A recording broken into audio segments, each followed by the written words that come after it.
La mayoría de nosotros vivimos como ciudad sin muralla. Cualquiera puede entrar, prender fuego y marcharse con nuestra paz interior. Una crítica en el trabajo? Tu tarde está arruinada. Un mensaje sin respuesta? Tu ansiedad sube. El problema no son los demás. Es tu porosidad. Hoy exploraremos una filosofía que va en contra de la corriente de nuestra época, el poder de no dar l'importancia. No egoísmo, es una técnica de supervivencia budista. Te mostraré cómo construir esta armadura mental para que nada, absolutamente nada, pueda romperte sin tu permiso. Vivimos en una era de hiperreactividad donde la más mínima notificación, la mirada de un desconocido o un comentario de tu jefe basta para hacker tu sistema emocional y dictar tu estado de ánimo del día. En realidad, no eres libre, estás a merced de las circunstancias. El budismo enseña que el sufrimiento no viene del evento, sino del apego que le damos. Existe una frontera mental, una técnica precisa llamada indiferencia sagrada, que permite mantenerse como el ojo del huracán mientras todo se derrumba a tu alrededor. No es un método para volverse frío, es un entrenamiento para volverse invulnerable. Hoy te transmitiré las 7 enseñanzas fundamentales para construir esa ciudadela interior que nadie podrá cruzar sin tu permiso. Quédate hasta el final, porque la 7.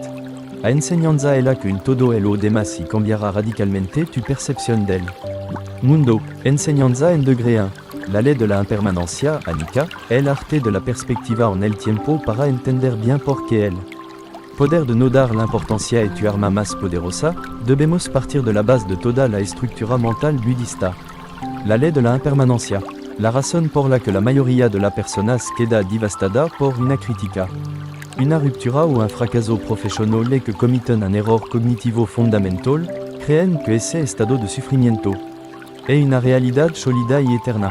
Cuando surge un problema, tu cerebro se enfoca en él hasta crear una visión en túnel, dándote la impresión de que ese dolor o esa vergüenza define tu existencia.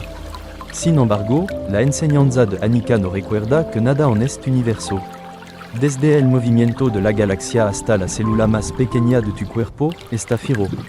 Tu problema actual se está disolviendo en el mismo momento en que intenta aferrarte a él. Al integrar esta verdad, ya no ves tu dificultad como montañas infrancables, sino como fenómenos meteorológicos. La lluvia puede caer con fuerza, el trueno puede retumbar, pero el cielo, que representa tu conciencia profunda, permanece inmutable y siempre recupera su claridad. Para que este primer pilar se convierta en tu escudo, aprenda a alegrar el zoom sistemáticamente cuando sube la ansiedad. Usando estas capas de reflexión, la perspectiva del tiempo largo, pregúntate qué importancia tendrá este insulto o este retraso dentro de un año. Al darte cuenta de que el 99% de lo que te quita el sueño esta noche será olvidado en unos meses.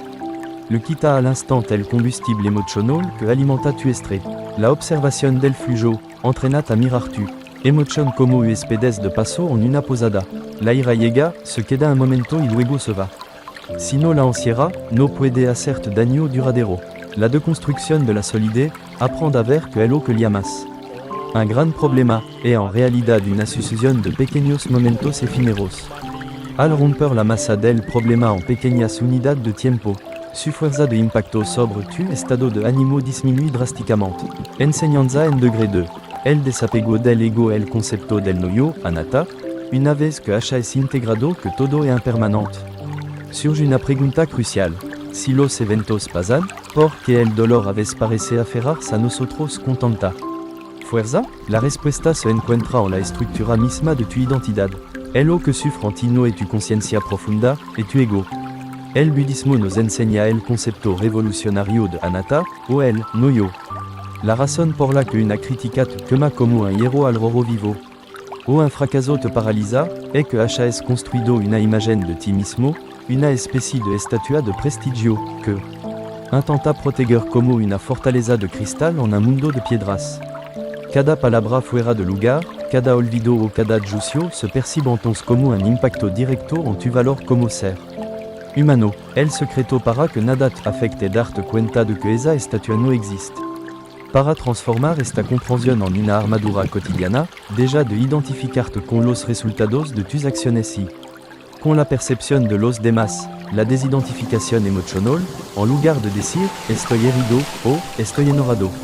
Apprendre à decir, noto que una emoción de herida intenta instalarse. Este simple cambio semántico crea una zona de amortiguación que impide que la emoción se fusione con tu identidad.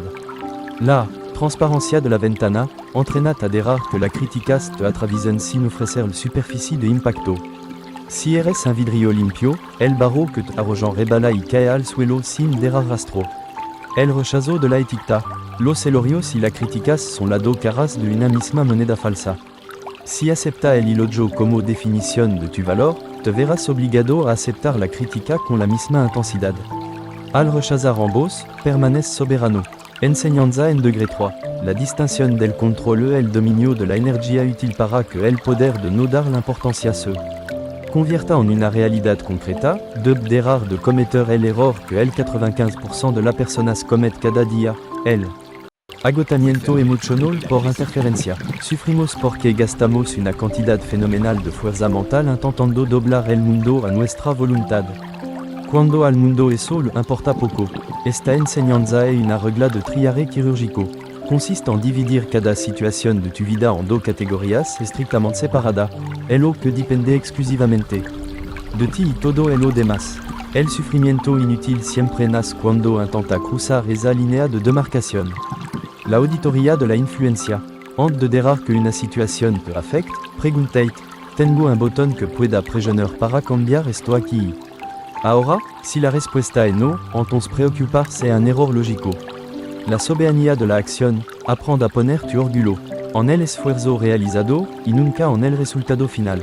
El resultado depende de 1000 factores externos, pero tu intención y tu trabajo dependen solo de ti. El soltar, operacional, entraîna a decir conscientemente, esto está fuera de mi control, ante los imprevistos. Visualiza esta frase como una llave que cierra la puerta de tu mente para impedir que el caos exterior entre en ella. Enseñanza en degré 4. La neutralidad del testigo para que el poder de no dar l'importancia se installe. De romper tu hábito de juzgar todo lo que tu cœur.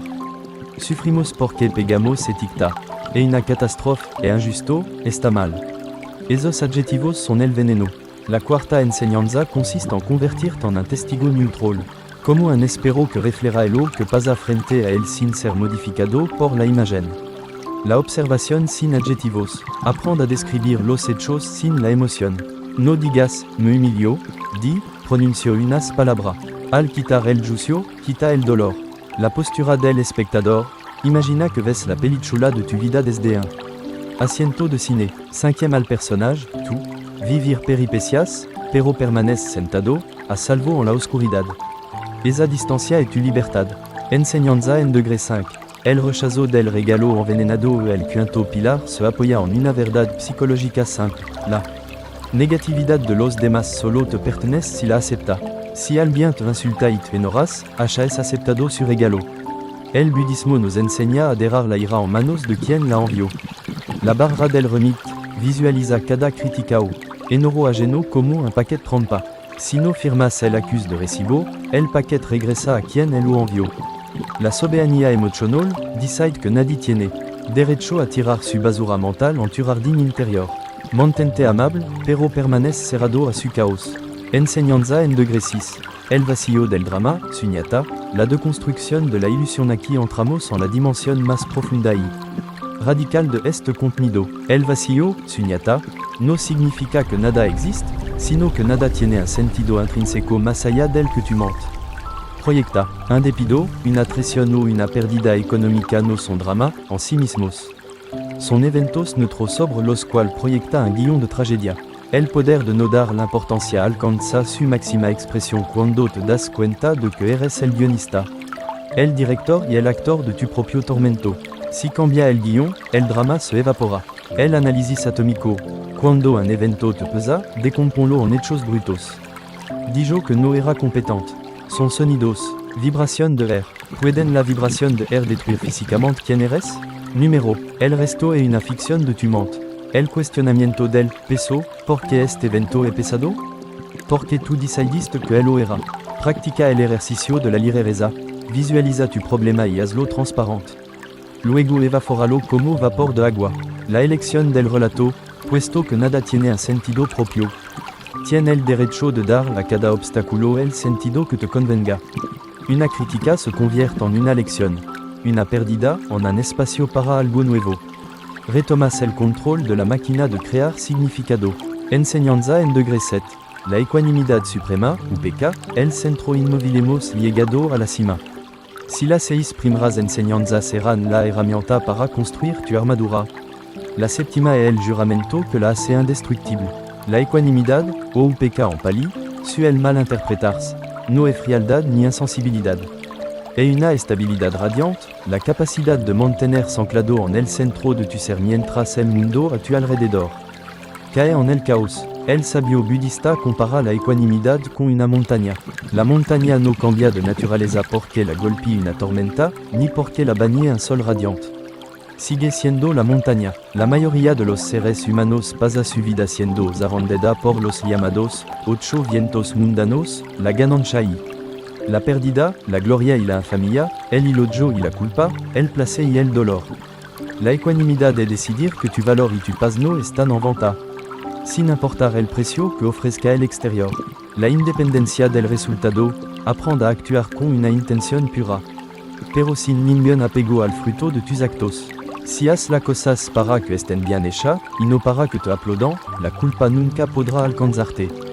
Te vuelves emocionalmente autónomo. La bienvenida incondicional, la ecuanimidad es decir, sí a lo que es, en el momento en que es. No es resignación, es una aceptación lucida de la realidad que te permite reaccionar con calma en lugar de sobre. Reaccionar con miedo. La conciencia del océano, recuerda constantemente que eres el océano. La ola en la superficie, la criticas, los problemas, la duda, están agitadas. Pero a 10 metros de profundidad, el agua es tranquila, silenciosa y poderosa. Vive desde esa profundidad. Conclusión: al alcanzar este estado, el poder de no dar la importancia se convierte en tu estado natural. Ya no necesitas esforzarte para que nada te afecte, porque hayas comprendido que nada exterior es suficientemente grande para llenar o vaciar tu corazón. Eres completo, aquí y ahora. Estas son las 7 enseñanzas que separan a quien son esclavos de sus emociones de quien la utilizan para construir una vida serena. Recuerda, el objetivo no es acumular objetos ni emociones tóxicas, sino acumular libertad interior. Si este contenido te abrió los ojos y quieres seguir creciendo, déjame saber en los comentarios cuál de las 7 enseñanzas te sorprendió más. Comparte este material con alguien que necesite recuperar